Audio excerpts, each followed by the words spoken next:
Hello, hello, hello.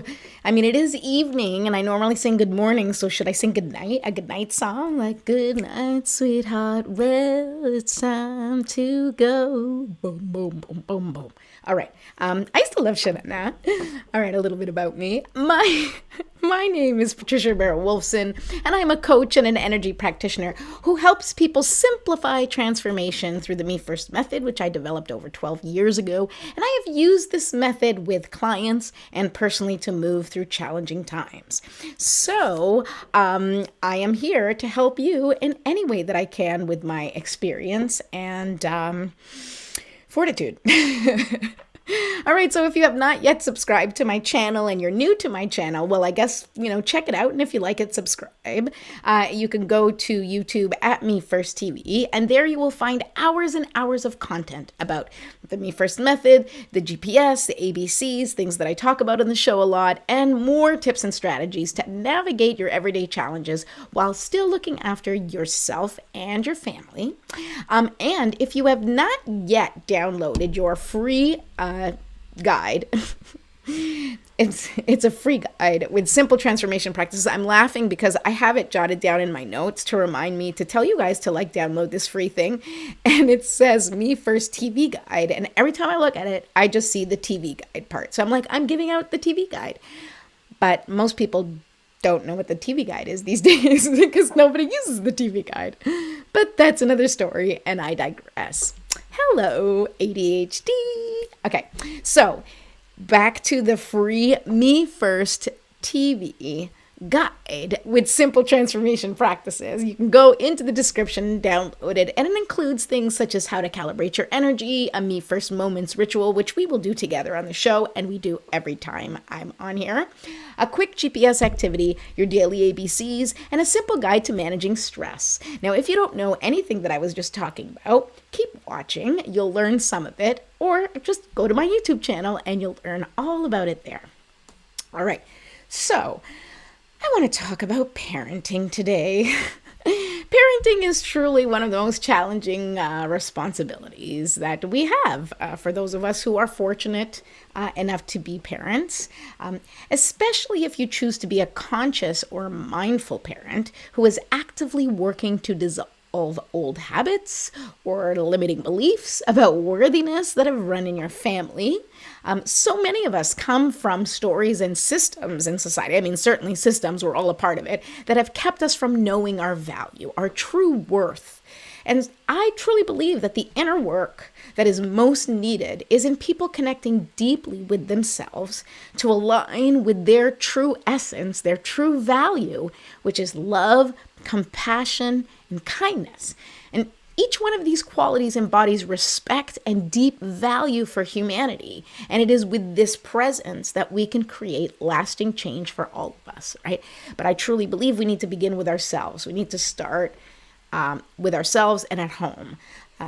We can't just snap our fingers and wish for world peace as much as I know pretty much everybody I know would do that. But we can certainly begin in our home, in our minds, in our hearts, right? And specifically with our kids, we may actually have a lasting impact, or so we hope. They need us to set an example of how to be good humans and contributing members of society so that they, in turn, can take care of humanity when we're gone, right? Sounds easy enough, right? Sure, unless you struggle with setting boundaries or limits because you don't want to crush your child's spirit, or you're the type of parent that does everything for their kids. Okay, if either of those sound like you, you're in the right place. I, too, am one of those parents. Both of those things apply to me. I definitely struggle with setting boundaries, but we're going to talk about that a little bit more after. And I'm also the type of parent that does everything for my kids because I want to be there for them. And I do, at this point, way too much because they're not at the age where I have to do everything for them. And so I started using and teaching aspects of the Me First method with my kids. When I finally started to integrate the Me First method, I finally started to see the light at the end of the tunnel. And all of a sudden, everything changed at home. Now, everything changed, but it's not changed completely. The transformation isn't complete. This is a daily calibration. We are always adjusting. And if you've watched the show before, I talk a lot about practice and I talk a lot about adjusting, right? And so we're going to continue talking about those things, and I'm going to talk about them in as many different ways as possible, because I really want you to integrate this information as much as possible if it's helpful, because I know how it has transformed the way I look at things. And I just want to talk more about that, but I first want to start with our me first ritual so that we can get grounded. And it's actually, I usually say grounded for the day, but it is the evening. So maybe this will set you up for a peaceful night. Or actually, it is YouTube. Maybe you're not watching this at night. Maybe you're watching this in the morning, in which case this will ground you for the day. Whatever time you're watching this, it will help. And I always recommend doing this routine anyway, at any time of day, whenever you need a little extra support. All right, so I like to start by lighting a candle. It begins the session, it calls in the light. I use my Eggs McManus candle, which I created, which is Eggs McManus is my husband's artistic name. For those of you who did not know that he was an artist, he was a pediatrician, but he was an artist in his heart and also did a lot of his art in his life, which I always encouraged him to do because I loved it. It was really fun, such as my tattoo. Oh, my neck. See, that's my husband designed this. I didn't get the tattoo until after he passed away, but that's another story. Okay, let's get started. So let's put some essential oils. We lit the candle. And now what we're going to do is we're going to take 3 deep breaths together. Okay, and I want you to take these deep breaths, and we want these to sort of settle our minds, so that we want these breaths to be calming, and we also want them to help us release anything that isn't working for us and to increase our capacity for life-giving breath, right? A lot of purposes for these breaths, but what it really is that these 3 breaths that we're going to do together are going to support you in so many more ways than you can't even imagine the impact that it can have for you if you continue to do exercises such as this, and we do this. It's such a quick thing that we do together. It's like a 5-minute exercise, which may feel long for some people, but really it's not, and it can really be a game changer. Okay. So we're going to do 3 deep breaths. You're going to breathe in through your nose and just inhale for 5 seconds. You're going to hold for another 5 seconds, and then you're going to release by forcing the air out, pursing it through pursed lips, and you're going to imagine yourself just releasing all of the tension that you need, everything you've collected today, anything that doesn't serve you, just like blow it right out of your body. It's okay. Nothing broke. We're good. Okay. All right. So let's do these 3 deep breaths together. Clearly, I need to take a breath and take a moment. All right. And if you're here, say hi. Let me know that you're watching. Okay. Here we go. Okay. I took a deep breath to take a deep breath. All right. Whatever. Okay. Deep breath. Number 1. And hold. And release.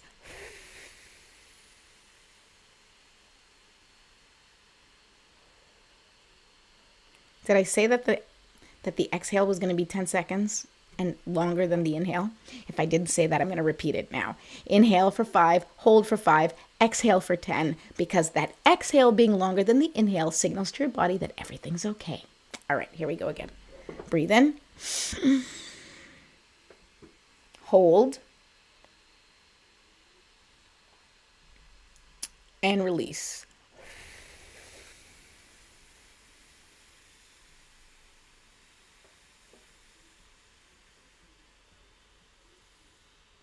Okay, last time, one more deep breath.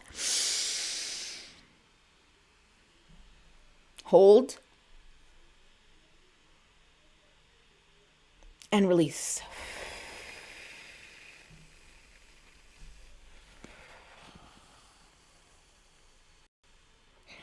I very often will already start to do my stretches as I release that last breath, because it really helps to be breathing out when you're releasing tension. Okay, so I want you to just do a little stretching wherever you can. I just do sort of the neck and the head because, we're doing this together. On my own, I will also include my legs, touch my toes, stretch my back, twist myself as much as I can, and just do a quick little loosening up of the body, a loosening up of the tension, right? Or any pain that you're feeling, breathe into it a little bit and just release it. We just do it a little bit together, okay? But if you're on your own and doing this on your own, you can do it as long as you want. You can do a whole yoga session. You can do breath work. You can do whatever you like, right? And then we end it with just shaking it out. Oh, I haven't worn my bracelets in so long. It's making noise again. Okay, shake it out, shake it out, shake it out. And just imagine yourself just like all this stuff that doesn't serve you coming off your body and just like dead skin, okay, onto the ground, and let Mother Nature take care of it. That's what she does best. She transmutes the old garbagey stuff and turns it into beautiful flowers. And that's what she's going to do. All right. Now I'd like us to set our intention together. Call in for the spiritual support team. You can do it in whatever way you feel is appropriate for you, by saying a prayer, setting an intention, sitting in silence, whatever you prefer. I will say the prayer that I normally say if you watch the show, and if you get that free guide, it's in there if you'd like to follow along. All right, here we go. Divine Mother, Infinite Father, Creator, Ascended Masters, Archangels, Spirit Guides, Ancestors, my love, and all beings of 100% pure white light, allow me to be a clear and open channel of your light and love without hesitation or ego.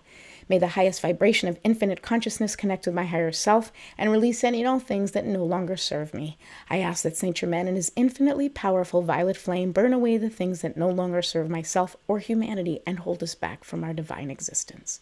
Help us to embody our intentions for the day and help us raise the collective vibration for the highest and greatest good of all.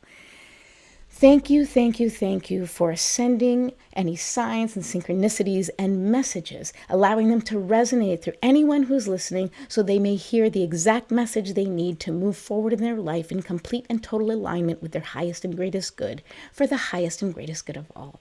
Thank you, thank you, thank you. So be it, and so it is. Okay, thank you for those of you who have joined me. Feel free to say hi if you're here, or you can just listen. Oh my goodness, I keep hitting that thing.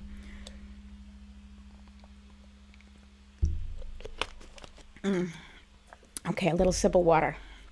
All right, let's talk about parenthood. Woo! That's a little thing I do every time, like, my kids drive me crazy. I break out into that song. I'll usually say motherhood or parenthood or some sort of sing-songy thing. Helps release tension. So you're welcome if it helps you too. Okay. So it's been an interesting journey for me. I've always wanted to be a mom. Ever since I was a little girl waiting desperately for my little brother to arrive when I was 9 years old. I just wanted someone to play with so desperately. And when he came and he was so little and he was so cute, all I wanted was to be a parent from that moment onward. And I'm truly blessed, because even though my brother Andrew was great practice, it was a dream of mine to have my own kids. And I'm so grateful for them. They are truly my favorite people on the planet. However, what I did not realize, and what nobody tells you, is how much personal healing I was going to have to do in order to be the type of parent that I want to be. Yeah, I'm going to let that sit with you because I'm sure it happened for you too. I mean, I'm so privileged. I was raised by both my parents, and aside from the common, my parents are drive me crazy kind of stuff, I didn't experience consistent and damaging trauma. So I figured that being a mom would just be a natural evolution of life. Not the hardest thing I've ever done. Now, granted, I will say that I think that things these days are on a whole other level of intensity in parenting. Also, being from the Gen X generation, I just want to put this out there for those of you who are also Gen X. I kind of feel like our generation was both responsible for themselves at that young age and now also responsible for our kids. Like, we've held the responsibility for everyone. It's a lot of weight. Just want to put that out there. So if you can relate, let me know. If you're Gen X and you're like, yeah, man. Because, think about it. Our parents were like, they didn't really get involved in our stuff. They didn't engage us. It wasn't that kind of thing. We had to kind of figure it out. The only rule was that we could not basically get in trouble, because if we got in trouble, then the shit would hit the fan. But as long as we didn't get in trouble, it was pretty much carte blanche, and we were responsible for figuring things out and doing things however we saw fit. And dare we not get in trouble, otherwise it was going to be a whole story. And now, as a parent,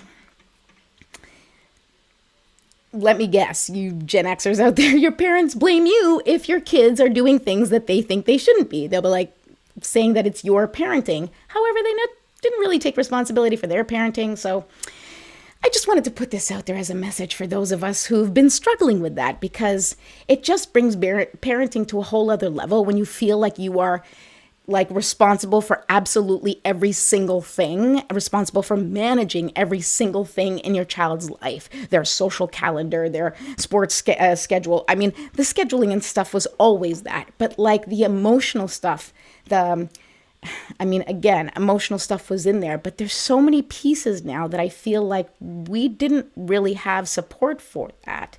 And now we are trying to figure out how to create that support for us and create that support for our children. And that's really where this whole conversation comes from. Okay.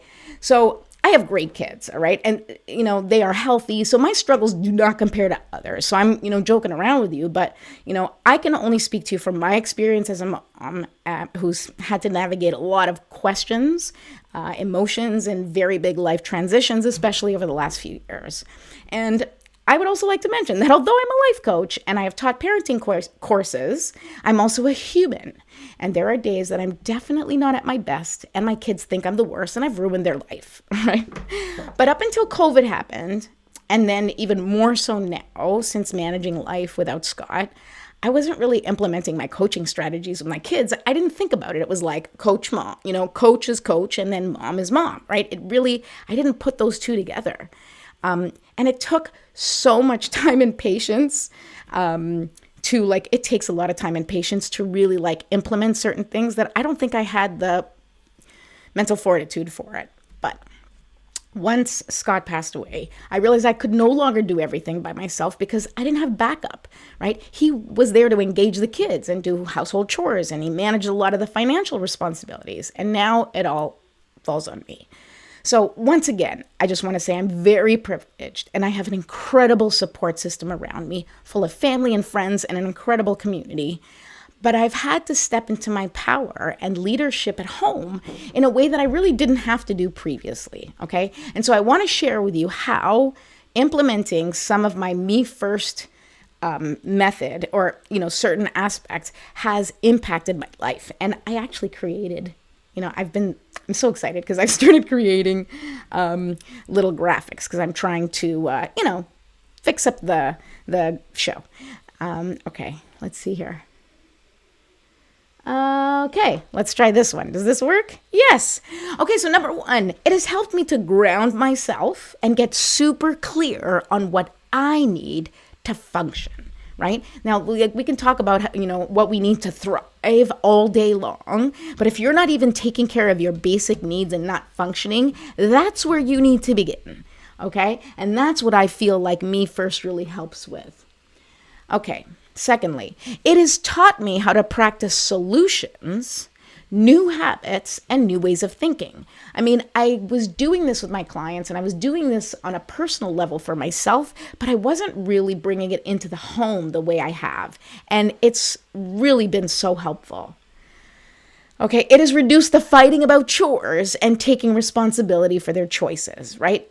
Because, and we'll talk about this a little bit more. Being grounded with a strong foundation has made it much easier to set boundaries and stick to them without feeling guilty about traumatizing my children. Because, for real, I think about that, okay? Lastly, integrating the language of practice and creating habits with my kids helped create a progress or growth mindset and a successful framework for the future, right? And so I'm talking about this because I want you guys to know the benefits of, because I use me first and it's the title. And so of course it sounds like, oh, me first, I'm putting myself first. Yes, you are, because that's what you need to do. Because You need to take care of yourself. You need to be the leader. You need to create the foundation where your children and your family can thrive. So if you are not creating that foundation, you are, just overwhelmed, stressed out, and everything is all over the place, right? Believe me, I know. Okay. Now, I want to be clear. The Me First method works on me. I don't really talk to the kids about the Me First method. I certainly, talk about practice and creating habits, and I use the terminology, and I certainly use the principles of it, but I don't sit there and tell them, let's do the Me First method, because they would just shut down. They don't give a crap. Okay. All right. So I want to talk about, I always heard people talking about having a hard time with boundaries, with their kids, but I didn't really resonate with that. I didn't think I had boundary issues, right? I just looked at it from the perspective of giving my kids freedom and choices that empower them, right? But here's what I've learned from my experience, from the endless classes that I've taken and books that I've read, from Dr. Becky's TikToks. If you don't know her, she's awesome. And hours of conversations with friends who are teachers and way better at things like that than I am. Here's what I'm going to say. Kids need boundaries. They really, really do. And for those of you who know this is a given, you already know this, and you've been telling me this for years, so just keep your I told you so to yourself and move along. Thank you very much. Okay, so yeah, all right. But I'm going to share with you how I was finally able to see it from a perspective that really resonated with me and the type of parent that I want to be. And I'm sharing this with you because I'm hoping it will help you too. All right. I wanted to give my kids choices. All right. But they need a framework, like a boundary. It is a boundary, right? But I wasn't really understanding that terminology in this sense, okay? They need a framework, a space to play in, and then they can feel free to make a choice, right? So I wasn't seeing it in that, if you tell your kids, like, go run out onto that field, right? But like, be careful because there could be dangerous things out there. Then they're paralyzed. They don't know how far they can go. They don't know where the danger is. And we're giving them, choices and giving them autonomy, and we think we're empowering them, but they need to know what is safe, right? And that's the boundary. The boundary establishes the safety, right? The protection. And so that boundary is, hey, you can go here, here, and here.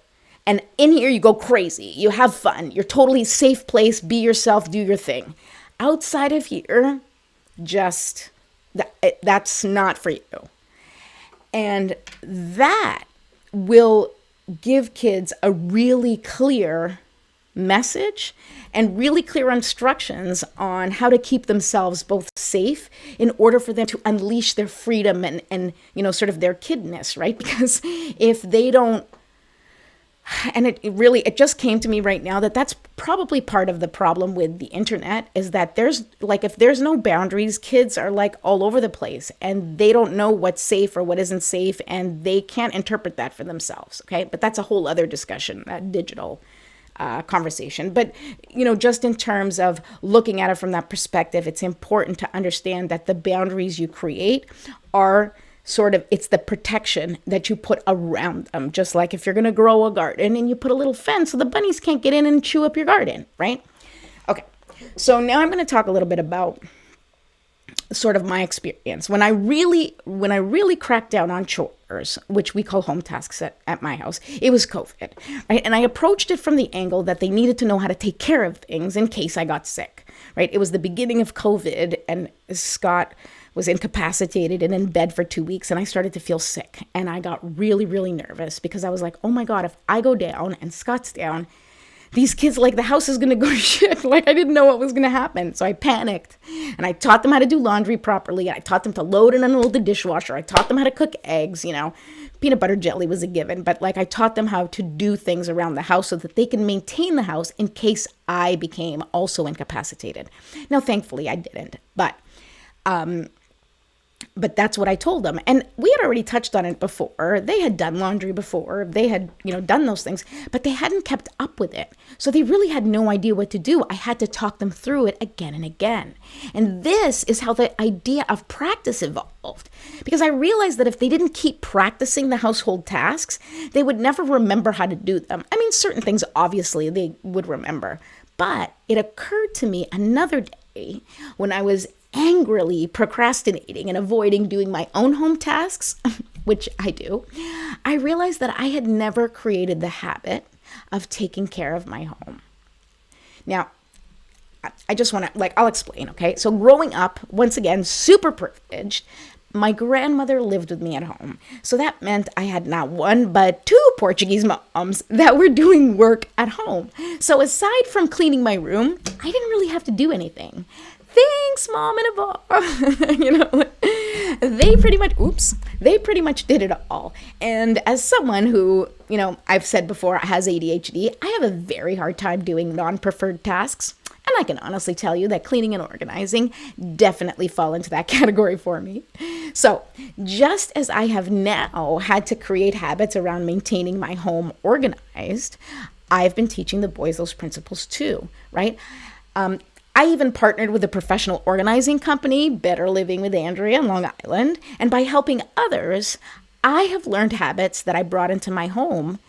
And my boys have not only seen the results, but they've learned that practicing really does bring progress. They've started to see the change in our home, that the areas are a little bit different. We do things a little bit differently. We're able to keep up with it a little bit more because we've created that habit. And our home is a much more peaceful and organized place than it's ever been. Now, don't get me wrong. There's days where it's a disaster, right?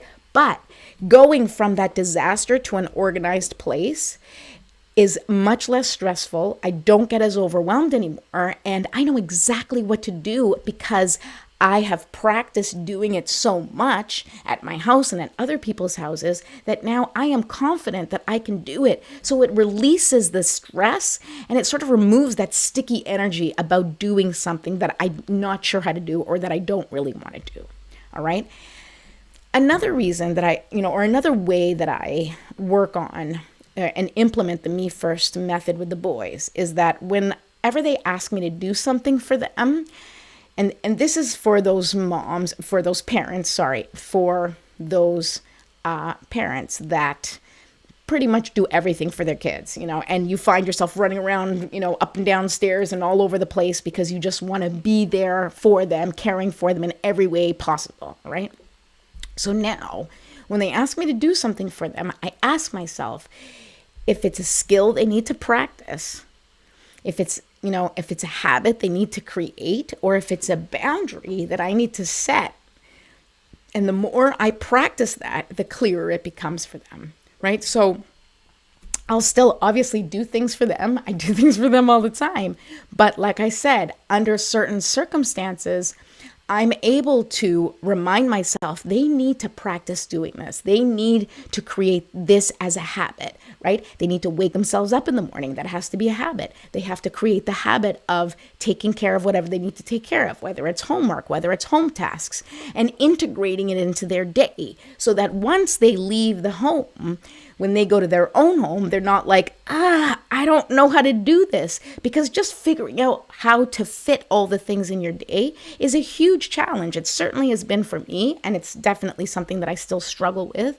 But once again, my kids see that I practice every day, or as much as possible, trying to implement these new ideas and integrate these strategies so that I can continue practicing solutions and figuring out which one works best for me and for the family. And, they learn how to create boundaries for themselves. And when they're faced with a challenge, I encourage them to take action based on the information they have, right? And so it's like whenever they come up with a problem or something, we sit down and talk. Right? And I ask them, what information do you have? What do you know for sure right now? And then we talk about what values are important to them, which really is like the GPS talk. But I don't use the GPS word. I just say, what's important to you? What kind of friend do you want to be? What kind of student do you want to be? What kind of person do you want to be in the future? And, what from that future can you implement now? Because you have to start creating the habit. You want to be successful, you have to practice being successful right now. Practice successful habits. Practice whatever. The practice begins now. And it's not about, I don't know. For me, just the way I look at it in a practice sense in creating a habit that then makes things easier. I just feel like it makes it easier for me to push them a little bit on the things that they may normally fight me on. Now they don't fight me the same way as they may have in the past because they see that that practice needs to be introduced. Plus, things have changed and they know they have to start participating at home in a different way. So all of those things work together, but it really is by you, sort of establishing the foundation. And that's something that I have practiced at home. All right. So I just want to say that if you want more guidance, on how to incorporate this method, because I could be talking about this all day, and there's certainly, things that are specific to implementing within your family. And I've done workshops like that where we talk about a GPS word for each individual in the house, and then working on, what the family GPS word is so that you can create a strong foundation at home. And really that's about creating values. But, then I'd be here all night talking to you about all the resources and all the things that I do. So if you want more guidance, please go ahead and reach out to me. If you need support in any way, just reach out to me through social media. You can book a session. And don't forget to subscribe to my YouTube channel where I talk about this and all sorts of relationships. I talk about how to calibrate your energy, how to manage your energy, overwhelm, and all those things. And hopefully, it will be something that is helpful for you. It's already, we've got, I like to keep track of the time, but I will pull a card because it's my favorite thing to do. So I get to do my favorite thing to do. That's me practicing, doing my favorite things. Okay, so what I want to ask Spirit with these cards is, what advice does Spirit have for us to be in alignment with our highest selves as parents? And how can we, be aligned leaders for our kids? And I talk about leading because as parents, that's what we are. We are leaders, right? Sometimes when you think of just parenting, it gets all sticky because, there's so much emotion caught up in that. But if you think about it yourself as a leader, or you're setting an example where you're empowering, the people who you are leading, where you are giving them the tools in order for them to find their own success, that's really what we are, right? We are, coaches for our kids. We don't play on the team with them. We stand on the sidelines and we sort of give them advice or support or cheer them on. But we, can't be micromanaging the moves as they're on the field. I can't go kick the ball for my son and get it in the goal. It's not going to work. It's not going to count. And he's not going to become a better soccer player if I do that. And we as parents, we often do that in so many other ways, but we don't even see it that way. But that's the practice, right? We have to practice letting our kids fail. We have to practice letting our kids figure things out, right? Within the boundaries of safety. Okay. Let's see, Spirit, what do you got for me?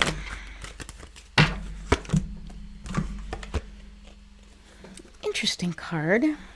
Oh, it was upside down. This is the solitude card, and it's upside down. And guess what that means? Don't leave your kids alone. Literally the message that I got is like, we need to be involved. We need to be connected to our kids. We need to participate in their lives. Just to give you a piece of advice from, everything I do is giving advice, but I'm just sharing my expertise and my thoughts. And I think that sometimes our kids talk to us about things that we really don't care about. And my advice is listen to the things that you don't really care about, right? Play the video game that you don't want to play. Learn about the characters. Watch some YouTube with your kids. Find out what they're watching. And I'm not a parent that goes through the phones and tries to figure out what they've been doing. I want to sit with them and ask them questions and be like, who's this guy? Actually, I don't ask a lot of questions. I usually just sit around and watch with them, because I find that then I can see where they're coming from certain conversations, because I understand what they're exposed to. Now, I don't see everything that they're exposed to on social media, which is, what we talked about earlier, and that's a whole other thing. But I do believe that this card is telling us, we cannot leave our kids in solitude. We cannot leave them. We cannot just have them create their own independence without us first creating that safe space where they can really plant their seeds on solid ground so then they can blossom on their own. But if we are not like making sure that their seed is going in an appropriate part of the garden and that they're not getting the appropriate light and sun and like that, that's an analogy, but it's not even an analogy these days, because if the kids don't get outside because they're always on video games, they're literally not getting enough sun. They're literally not growing. They are stunting their growth on many, many levels if they are not coming out of their rooms or if they're not participating. And that's something that as parents, connecting with our kids and really connecting with them, building a deep bond with our children and really like caring about who they are and what they want out of life, not just what we want them to do or not just based on what potential we can see or what we want them to have, but based on what they are showing you, based on how they are being, whether they are struggling or not. Your children want to be seen by you. They want to connect to you. They're just figuring things out too. Imagine how overwhelmed, how incensed we become when things don't go our way, and yet we expect our children to have it all figured out and to behave appropriately at every turn. Nobody behaves appropriately at every turn. We just don't. We're learning. And if we can incorporate that message that we're all just practicing. I tell my kids all the time, look, I'm just practicing. I've never been a mom to an 11-year-old, a 13-year-old, and a 16-year-old. Never. This is my first time. It's my first time being your mom at this age. It's my first time being a mom to these 3 kids at these stages. It's my first time being a widow, right? None of this is old hat. Everything is new. Just like for your kids, all of their experiences are new. So we have to really add a little bit more kindness and compassion, both for ourselves and for our kids. And remember that there's going to be so many bumps along the way. But if you just encourage them to continue practicing, if you remind yourself that you are also just practicing being the parent that you want to be, practicing being, whatever is important to you as a parent. I don't want to yell at my kids and get into fights with my kids. Obviously, I yell at my kids and get into fights with my kids because, like I said, I'm human. But I also turn around and I make amends and I apologize when my behavior is out of line. I show them how to make amends. I show them how to repair the relationship. And I'm not perfect. I'm practicing. And that's what I encourage for you too, okay? I love you all. Have a wonderful evening and have a good night.